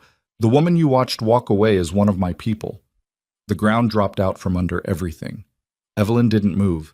She held the drive and held her face and felt the specific shattering sensation of a plan coming apart at its structural center. The drive, Mercer said, holding out his hand, and your phone, and you walk with me and Bianca comes home in the morning. She looked at him. She looked at the drive in her hand. She looked at the shadow at the north switching house that had gone very still in the way things go still before they move. And then she heard it. Not a sound exactly, but the absence of one. The particular held silence of a moment right before everything moves at once. And she understood, with a clarity that arrived below conscious thought, that Damien had heard every word through the wire Russo had fitted along with the vest, and that he had also heard the part about Bianca's real location, and that the absolute stillness from the switching house was not hesitation, it was aim. I need 30 seconds, she said to Mercer, to think. You have 10. I need 30, she said, and she said it clearly and steadily, and it was not for Mercer. It was for the man 80 meters away. 30 seconds. Mercer's expression shifted. Not suspicious, not yet, but reading the edges of something he couldn't place. Fine, he said. 30. She counted. The wind off the lake moved through the yard and the floodlights hummed, and somewhere in the container rows, a piece of rusted metal shifted and rang against itself in the cold. At 27, Mercer's phone buzzed. He looked at the screen. His face changed. Your 30 seconds just ended, he said, and his voice had lost every quality it normally had. The warmth, the control, the professional finish, and what was underneath was just flat animal panic dressed as aggression. He stepped toward her. Give me the shot from the switching house took the phone out of his hand. Mercer screamed, not from injury but from shock. The scream of a man who has just had the world remade around him in an instant. and stumbled back, and his man to the right raised his weapon, and Evelyn dropped. Not fell. Dropped. Deliberately. Fast, the way Russo had told her. The moment anything moves, you go down. You don't think about the shoulder. You go down. The yard exploded. Not metaphorically. The coordinated entry of 12 men through 6 points of access was a physical concussive event. Vehicles, boots on gravel, voices shouting in the practiced shorthand of people who have done this before, and underneath all of it the flat cracks of weapons being used with specific intent. Evelyn pressed herself flat against the cold gravel and put her hands over her head and breathed through her nose and counted, because that was what she did when she needed to not come apart. She counted. The man to Mercer's right was down in the first 8 seconds. The secondary man, the one near the east container wall, lasted 3 more. Mercer ran. He ran for the south exit, the one that wasn't on the map Damien had shown her, the one she'd memorized anyway because she had gone through every schematic Russo had sourced. And he was fast, Mercer, faster than a man in a charcoal overcoat had any right to be, and he was going to make the gap in the fence before anyone cut him off. Evelyn got up. Her shoulder screamed. She ran anyway, not toward Mercer. She knew she couldn't catch him on the straight. She ran diagonal, across the center of the yard, cutting the angle, heading for the rusted switching car at the yard's south edge, the one she'd counted 61 steps to on the way in. She hit it at full speed and pressed behind it, and looked south, and Mercer was 20 feet from the fence gap, and she looked at the ground, and there was a section of displaced rail plate, 2 feet of corrugated steel, and she didn't think about it. She picked it up with both hands. The shoulder went white. She threw it anyway. It caught Mercer across the back of both knees. Not a weapon, not a designed projectile, just mass and momentum and the specific arc of desperation. And he went down hard on the gravel, overcoat and all, and hit the ground with the sound of a large thing landing badly. She was on him before he could get his arms under himself. Not to hurt him. She didn't have the weight or the training, and her shoulder was failing audibly, the wound pulling against itself with every movement. She sat on his back and put her knee into the space between his shoulder blades and grabbed his right wrist and pulled it back and held it there, which was enough to keep a disoriented man pinned for the 30 seconds it took heavy boots to arrive on the gravel around her. "Get off him," a voice said. Russo. She got off. She stood up and her legs were shaking, properly shaking now, the post-adrenaline dissolution of the muscles that had been running on emergency reserves for 20 minutes. And Russo had Mercer face down with a knee in his back and 2 other men flanking, and the yard was resolving into the aftermath of something. Weapons lowered, voices lower, the transition from chaos to controlled. Evelyn looked for Damien. He was coming across the yard at a walk.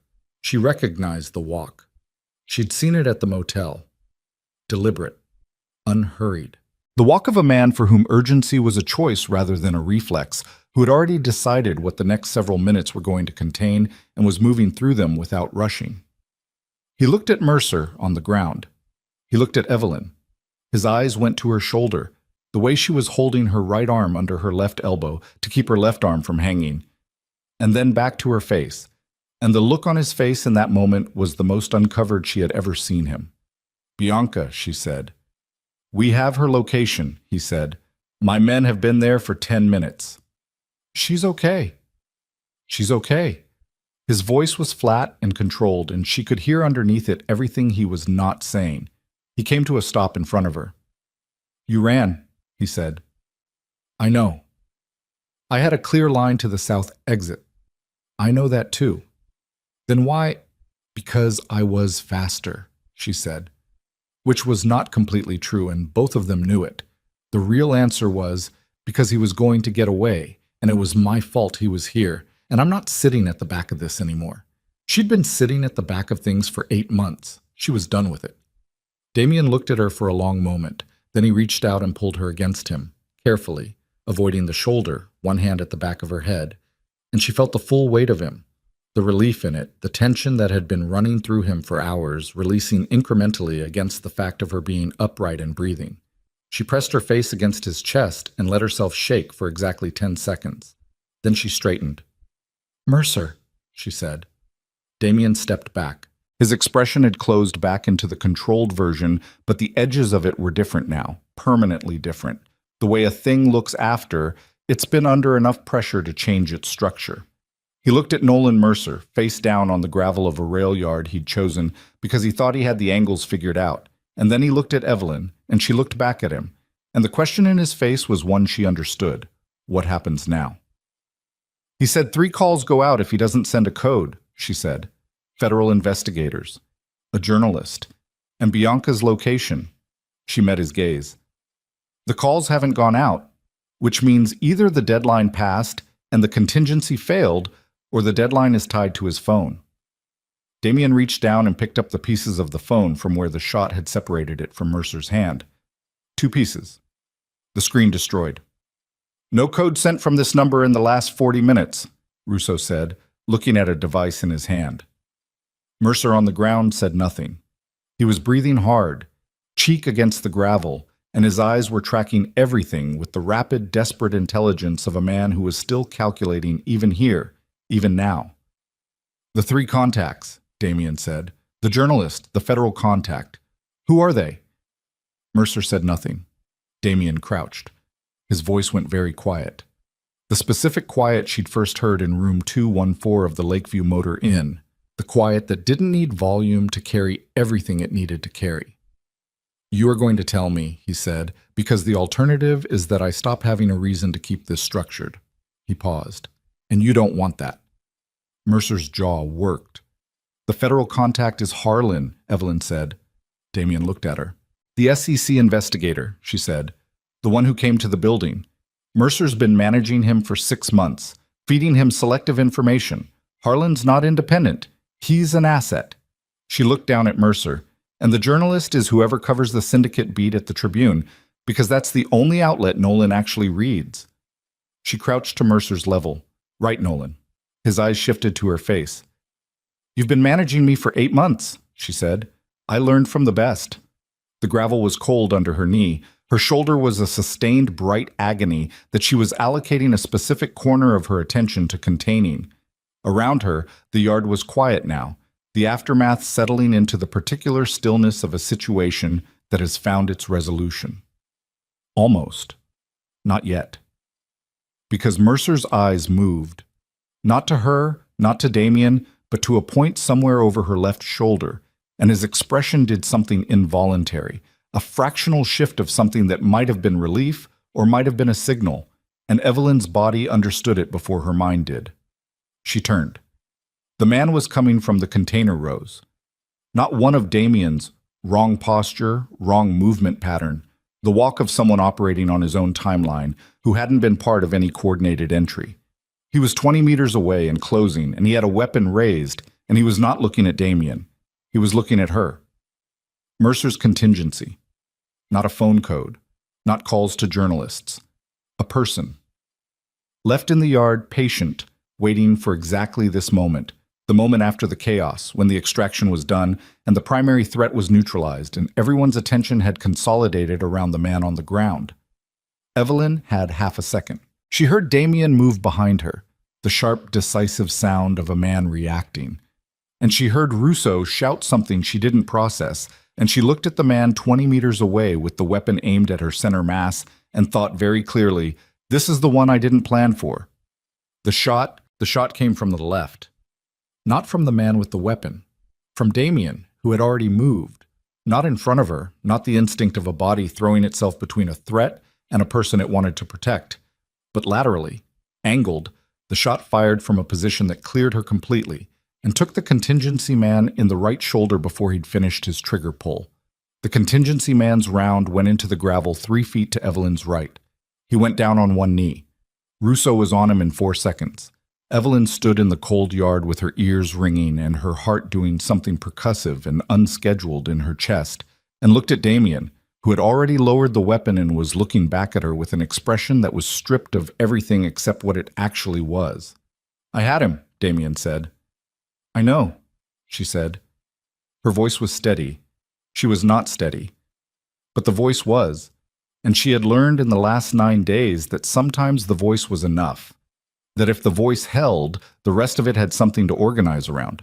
Russo zip-tied the contingency man's good wrist to his ankle and stood up and looked at the assembled mess of the yard. Mercer still face down, the contingency man incapacitated, 3 of Damien's men standing perimeter with weapons lowered, the floodlights humming overhead in the cold, and said, with the particular exhaustion of a man who has had a very long night, "I think that's all of them." "Think," Damien said.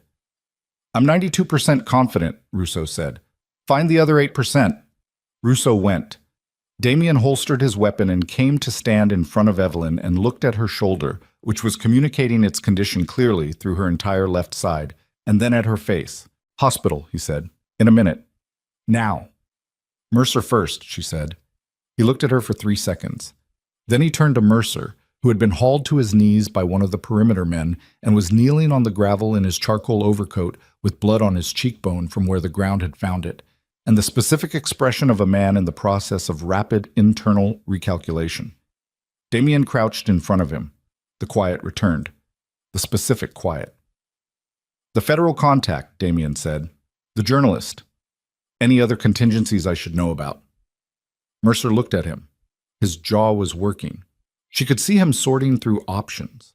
The habitual rapid triage of a man who had operated for years on the principle that there was always a play, always an angle, always a version of the situation where he came out ahead. She had watched him do it at dinner tables and in board meetings, and in the quiet of their apartment when he thought she wasn't paying attention. She watched him find nothing. "Harlan," Mercer said finally. His voice was flat. "Done." "Harlan is the federal contact. He's been on retainer for 3 years. I have proof of that in a separate location." A pause.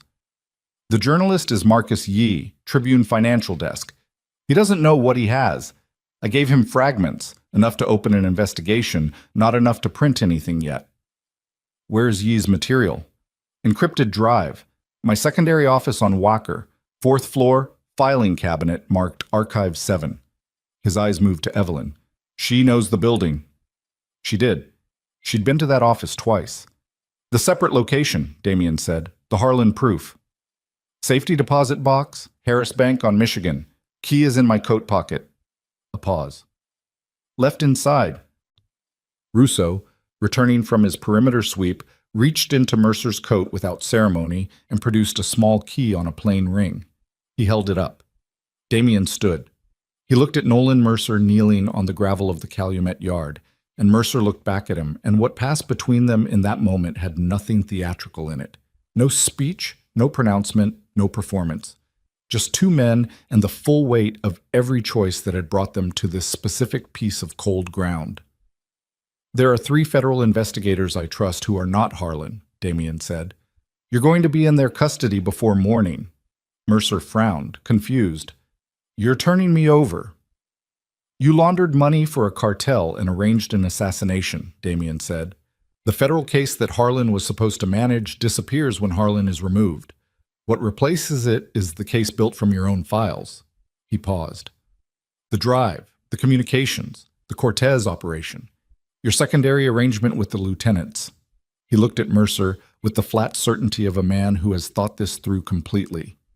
"You'll spend the rest of your life in a federal facility, which is a longer life than the alternative, so I suggest you appreciate the distinction." Mercer was quiet for a moment.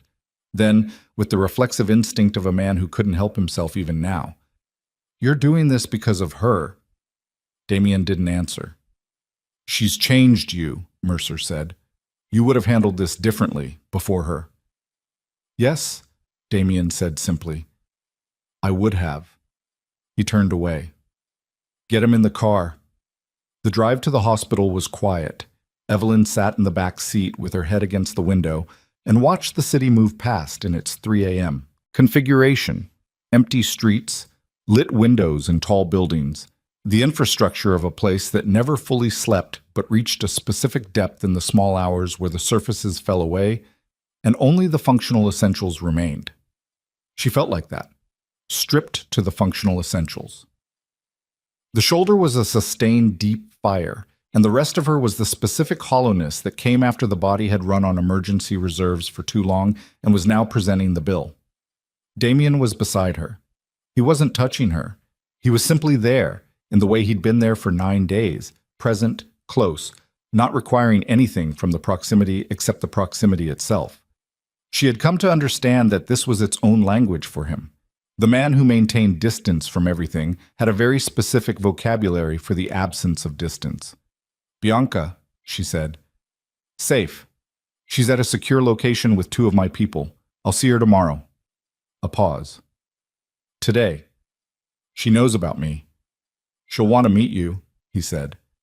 She's not afraid of what I am. She's always been clearer about it than I wanted her to be. Is that why you kept the photograph face down? A long pause. I turned it down the night Luca's name came up, he said. I didn't want to look at her while I was processing what I was going to have to do. Another pause. I forgot I'd left it. Evelyn looked at the city through the window. You didn't forget, she said. He was quiet. You left it down because it reminded you that the people closest to you are the most exposed, she said, and having me in the apartment was already making you think about that. The silence that followed had the quality of a confirmed thing neither of them needed to elaborate on. You're very perceptive, he said. It's occasionally inconvenient.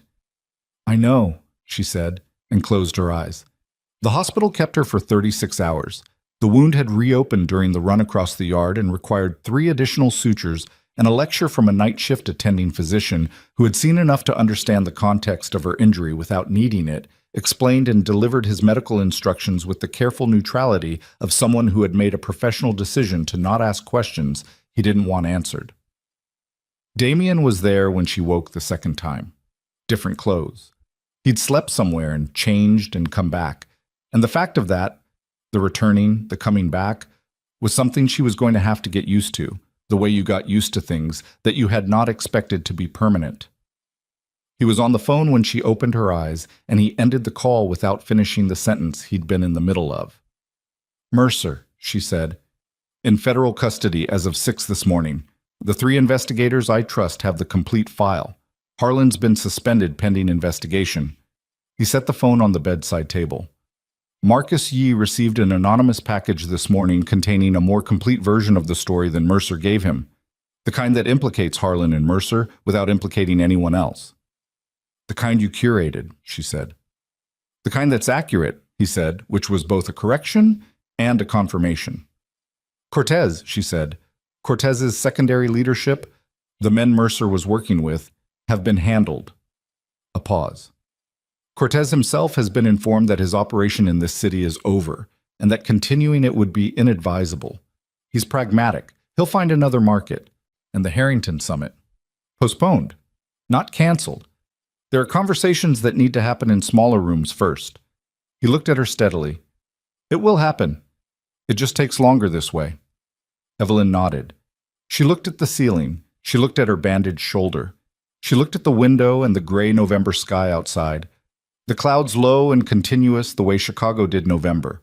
The city going about its enormous and different business below. What happens now, she said. Damien was quiet for a moment.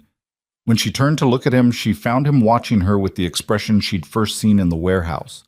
The one that had replaced the controlled surface permanently, or at least made the controlled surface thinner, more permeable, the way material gets after it's been under enough stress. Now you have options, he said. Tell me. I can set you up somewhere clean. New identity, resources, completely separate from this. You disappear and stay disappeared, and Mercer is in federal custody, and he can't reach you. He held her gaze. That's one option. What's the other one? He didn't answer immediately. She watched him hold the weight of it. The thing he'd been holding at arm's length for 9 days, the thing that the gravel yard and the shot and the specific moment when she'd gotten up and run had made impossible to hold at arm's length anymore.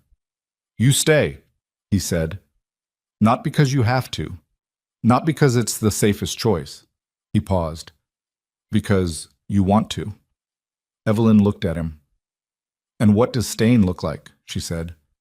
Complicated, he said. Difficult in ways I can tell you about and ways I can't predict. I have a life that doesn't simplify, and I'm not going to tell you it does. He held her gaze with the total honesty she'd come to understand was his particular form of respect. The refusal to manage her perception, to sell her a version of the situation that was easier to accept. But you'd be safe. Actually safe, not Not the version I offered at the motel when I didn't know you yet. There's a difference, she said. There's a significant difference, he said. She was quiet for a moment. I want to open something, she said. I want to do something that's mine, not connected to, not funded by anything that has to stay unnamed. She looked at him carefully. That's a condition. What kind of something? Art, she said. Community-based, for women who need a place that's theirs. She paused. I've been thinking about it for 2 years. I just never had the... I was waiting for Nolan to stop making it impractical. A pause. He kept finding reasons it was impractical. That's what you want, he said. That's part of what I want. He looked at her. I'll fund it under a legitimate non-profit structure, he said. No name attached, fully clean. He paused. If that's what you want. Fully clean, she repeated. You have my word. She looked at her hands, the bandaged left palm, the healed cut, the wrists where the bruising had faded to almost nothing now. She thought about the motel and the drive and the phone at 2% and the choice she'd made when she dialed a number she'd been told never to call. Okay, she said. Damien held her gaze for a long moment. Then he nodded once, the way he confirmed things that mattered. Without ceremony, without performance, with the complete weight of actual intention. The discharge took another morning. The paperwork, the instructions, the nurse with the careful neutral expression who asked if she had someone to monitor her recovery, and she said yes, she had someone, and left it at that. She stood at the hospital entrance in the cold November light, with the city spread around her in every direction, and took a long breath of air that smelled like exhaust and lake and the specific metallic cold of a Midwestern November, and felt something she hadn't felt in a long time. Present tense. Just this. Just now. Damien was at the curb with the car. She walked to it. 6 months pass the way things pass when the crisis is over and the ordinary machinery of life reasserts itself.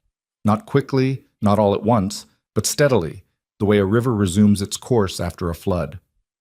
Nolan Mercer was indicted on 47 federal counts.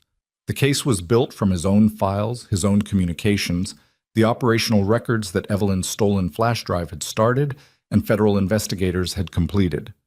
Harlan was removed, prosecuted separately, and became the kind of cautionary example that federal agencies discuss in training for the next decade. Marcus Yee's investigation ran across 4 Tribune front pages and won a regional journalism award and had nothing in it that touched Damien Moretti because the story, curated carefully, told the truth it needed to tell and stopped where it needed to stop. Cortez relocated. His lieutenants, the ones who had taken Mercer's arrangement and moved on the gala, were handled in ways that didn't make the news and didn't need to. The Harrington Summit happened in February. Smaller rooms, as Damien had said. The peace it produced was not clean and not permanent, but it was real, which is what peace usually is. Not an absence of conflict, but a sustained calculation that continuing costs more than stopping. The Art Center opened on a Tuesday in March. It occupied the ground floor of a building on the near west side, in a neighborhood that was in the specific process of deciding what it was going to be next, which made it the right kind of place for something new. Evelyn had spent 3 months planning it and 6 weeks renovating it with her own hands where the shoulder allowed, which was more places than the doctors had predicted because she had turned out to be stubborn about recovery in the same way she was stubborn about most things. She called it Halstead House, for the street the motel had been on, because she had learned in the months since that you didn't rename the things that had changed you. You carried them forward and let them mean something different. The center provided studio space, legal advocacy resources, transitional housing referrals. It served women who were in the process of leaving situations they should not have been in, which was a category Evelyn understood from the inside out. She hired 2 full-time staff members and 3 part-time instructors, and on the day it opened, she stood in the main studio space surrounded by the smell of fresh paint and new wood, and looked at what she had built and felt something settle in her chest that had been unsettled for a long time.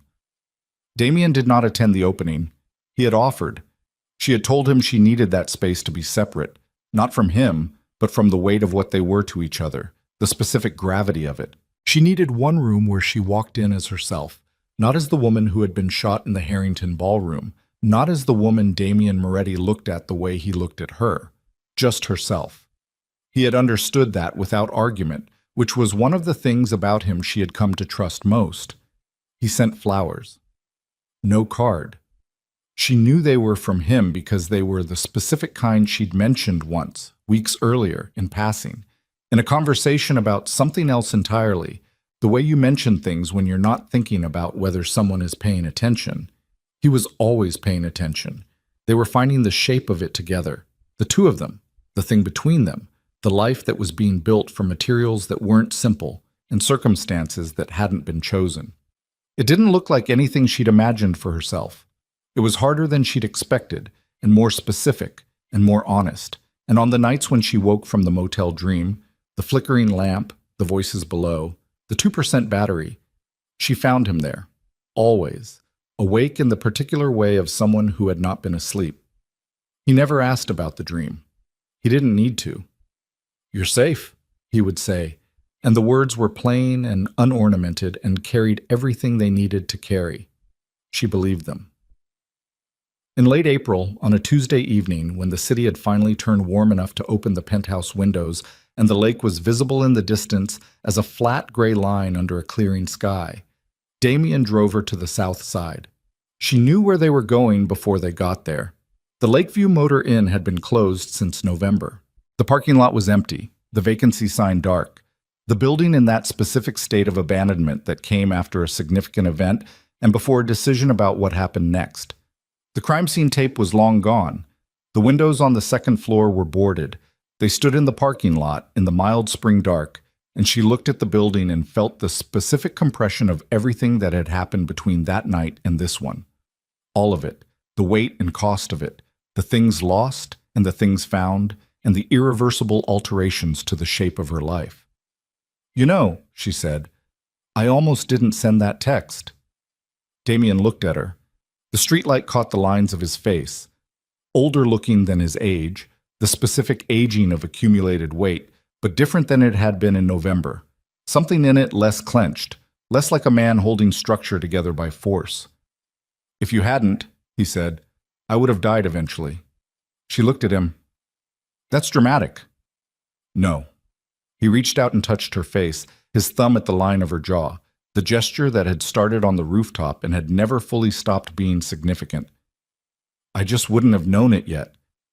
She looked at his face in the dim light and thought about the man who had come through a door in a smoke-filled hallway and crouched to her level and asked who touched you in a voice that was quiet enough to mean something, and thought about the photograph face down on the shelf and the broken glass in the kitchen sink and the 3 a.m. silences and the way he'd sat in a hospital chair for 4 hours without moving and the way he'd caught her in the rail yard like something he was not going to put down. She thought about what it cost to let someone close enough to change you. She thought about what it cost not to. "I wasn't looking for any of this," she said. "I know," he said. "I want you to know that." She held his gaze. "I didn't walk into that motel room because I was looking for something to hold on to. I walked in because I had no other options." "I know that too." "And then I stayed," she said. "Not because I was afraid to leave. I stayed because—" She stopped, found the words. "Because I saw you, the actual version, and I wasn't willing to pretend I hadn't." His hand was still at her jaw. "I'm not easy," he said, with the flatness of a fact he was not apologizing for. "No," she agreed. "This life, I know what this life is," she said. "I've been in it for 6 months. I'm not confused about it." He looked at her for a long moment with that expression she had no clean word for, the one that lived in the place past his controlled surface, in the territory that she had apparently become the only person with access to. It was exhausted, and it was careful, and it was, underneath both of those things, something that had no armor on it at all. "Okay," he said. "Just that." She turned back to look at the motel one more time. The building stood in the dark the way buildings stood, indifferent to the weight of what had happened inside them, made of material that didn't carry memory, even when the people who'd passed through it did.